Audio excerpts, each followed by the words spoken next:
शिवाय नमस्तुभ्यम। स्वागत है आपका शिव पुराण शिरोद्ध संहिता पंचम खंड 54वें अध्याय में। श्री कृष्ण द्वारा राक्षस सेना का संहार।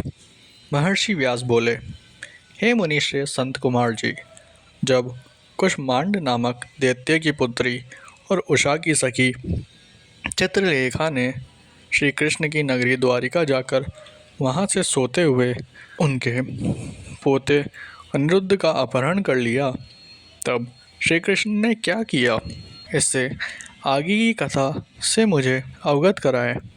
महर्षि व्यास के इस विनम्र आग्रह को सुनकर ब्रह्मपुत्र संत कुमार जी बोले, हे व्यास जी, जब चित्रलेखा रात्रि के समय सोते हुए कुमार अनिरुद्ध को उठाकर ले गई और वहां सुबह द्वारका में जब अनिरुद्ध अपने कक्ष में न दिखाई दिए तो उनकी तलाश आरंभ की गई, परंतु वे जब द्वारका में थे ही नहीं तो मिलते कहाँ से।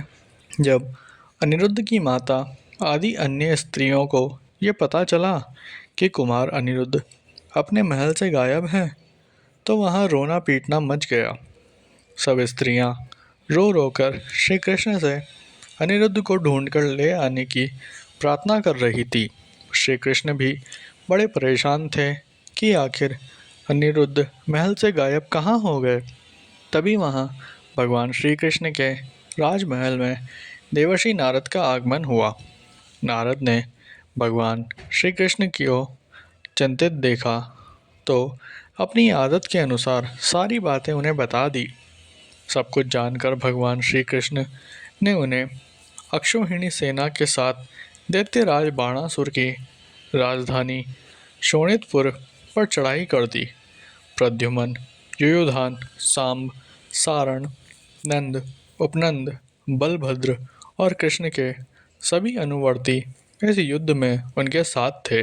जब इस प्रकार भक्तवत्सल भगवान शिव ने अपने परम भक्त बाणासुर पर संकट को आते देखा तो वह स्वयं श्री कृष्ण से युद्ध करने के लिए आगे आ गए, क्योंकि शिव जी सदा ही अपने भक्तों के अधीन रहते हैं। तब भगवान शिव और श्री कृष्ण की सेना में बड़ा भयानक युद्ध आरंभ हो गया। दोनों सेनाएं एक दूसरे पर विविध दिव्यास्त्रों का प्रयोग कर रही थी। दोनों में से कोई भी सेना हार मानने को तैयार नहीं थी। तब भगवान श्री कृष्ण स्वयं देवादिदेव भगवान शिव के पास गए और हाथ जोड़कर उन्हें प्रणाम कर उनकी स्तुति करने लगे। श्री कृष्ण बोले, हे देवादिदेव, हे भक्तवत्सल, हे करुणा निदान भगवान शिव, आप सब प्रकार के गुणों से प्रकाशित हैं और अपने दुखों में डूबे हुए भक्तों को दुखों के सागर से उबारते हैं। भगवान, आज आप क्यों इस संसार की माया में लिप्त हो रहे हैं। प्रभु, यह तो आपके आदेश के अनुसार ही हो रहा है। पूर्व में आपने ही गर्व से भरे दैत्यराज बाणासुर को शाप दिया था कि उसकी 1000 भुजाओं का नाश शीघ्र ही होगा।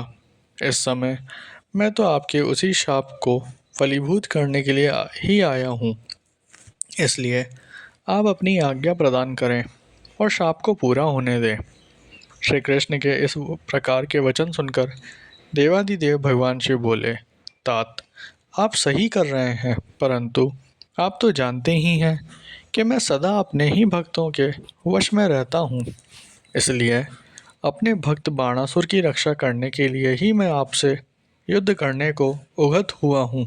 आपको भी अपना कार्य पूर्ण करना है और शाप को भी पूरा करना है, इसलिए दैत्यराज बाणासुर से युद्ध करने से पहले आप मुझे जमभ्राणसर नामक शस्त्र द्वारा जिम कर दीजिए, फिर अपने कार्य को पूरा कीजिए।